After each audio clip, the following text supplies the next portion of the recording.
なお本日秘仏の扉を開く師走の僧侶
皆様こんにちは。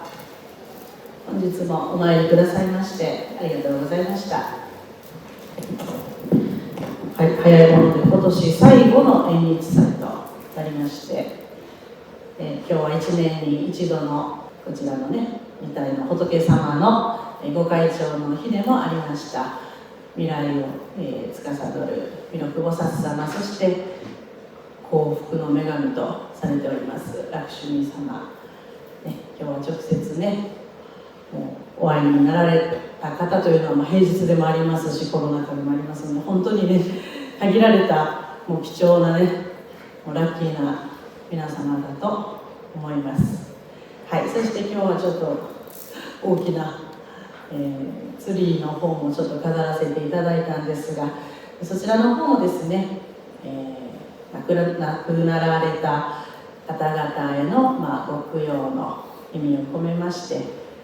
またいろんなね願いを込めまして、飾らせていただきました。はい、クリスマスムードにねだんだんなってきておりますけれども、クリスマスってじゃあ、どんな日何の日っていうようなねお話を今日はちょっとさせていただこうと思ってます。かねてから流星塾のね方ですとか、教師の皆様には、そういったいろんなお話をしてこれまでも来たんですけれども、クリスマスって、じゃあプレゼントもらう日なのって、じゃあ、ごちそう食べる日、じゃあなんか宴会する日、なんとなく日本の風習ってね、そんな感じに、なんかなりつつあるんですけれども、ね、本来はイエス・キリスト様の、生誕を祝う日で、生誕祭ですね。お誕生日っていうのはまた別の日とされてるんですけど、生まれてきてくださったことを祝う日というのは、たくさんのやっぱり素晴らしいいろんな教えを、ね、後世の私たちに残してくださったからなんですよね。我々仏教でいうところの花祭りと同じでね、お釈迦様生まれてきてくださってありがとうございますって、それはやっぱり数々の素晴らしい教えを、残していかれたからですよね。それと同様の、本来は宗教的な、神聖な日とされてます。ただなんとこう日本に入ってきてからなんとなくこうその意味合いというかね、内容的なことがちょっと変わってきてるんですけれども、やはり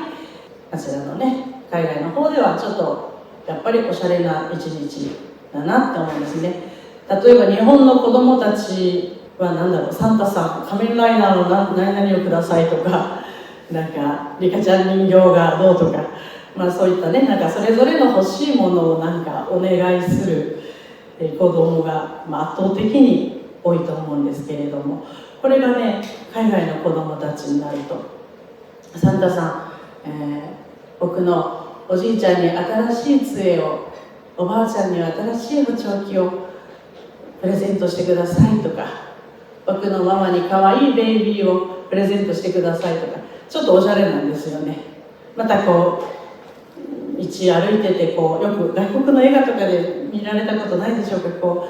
う例えば人がこう倒れてたりしたら、メリークリスマスでちょっとお金を投げ入れたりなんかして、こう素敵なクリスマスをとかグッドラックなんか言ってね、ちょっとおしゃれなんですよね。だから、そのぐらいこう、要するに誰かのために、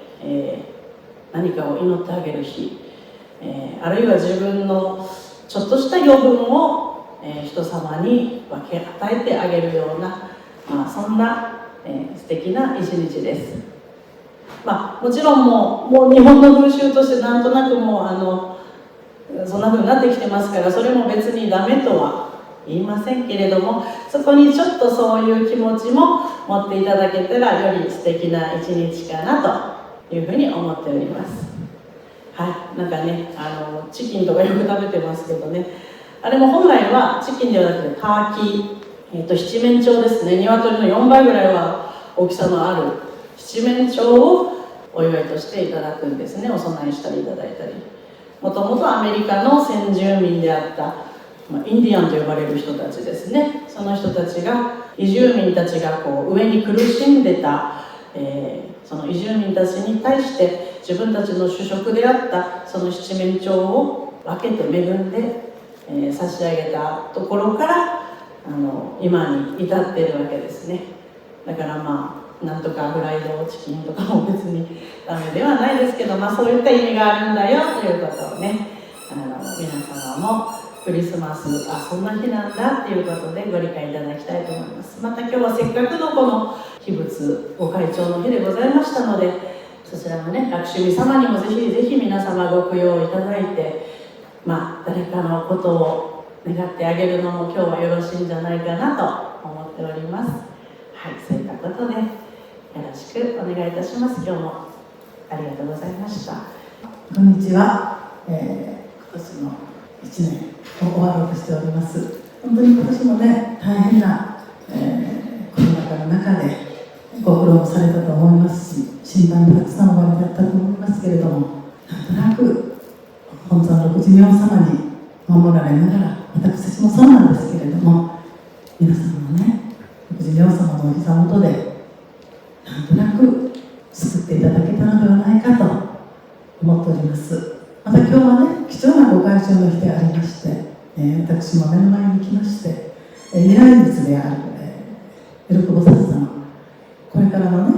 自分たちの未来も明日からは未来なんですけれども、それだけではなくね、後の世、子供や孫、子供たちがね、なるべく、大難を小難に変えていけるようなね、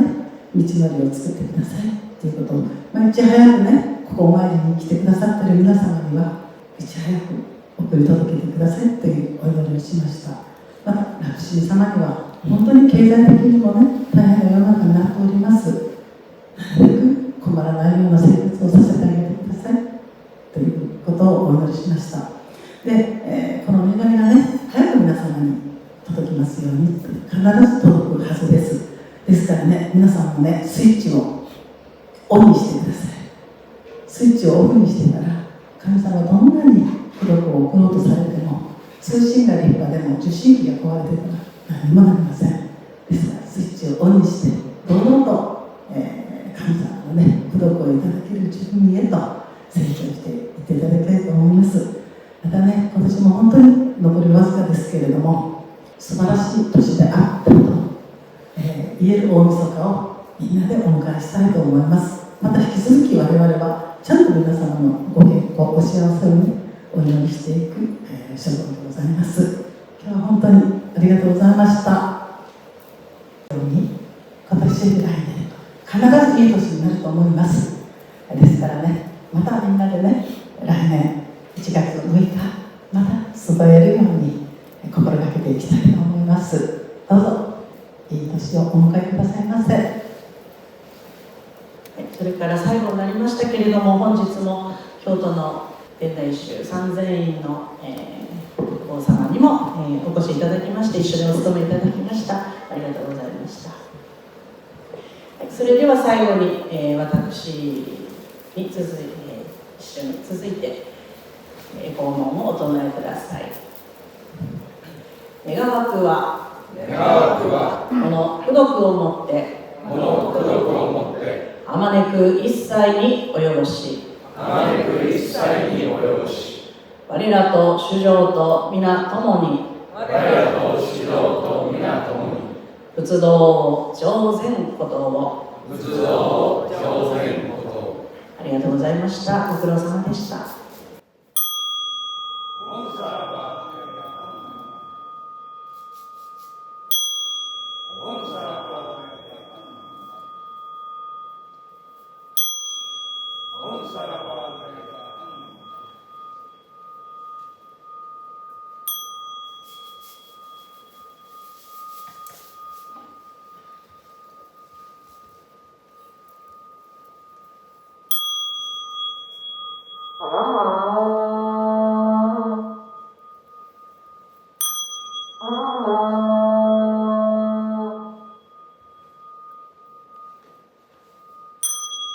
ああ。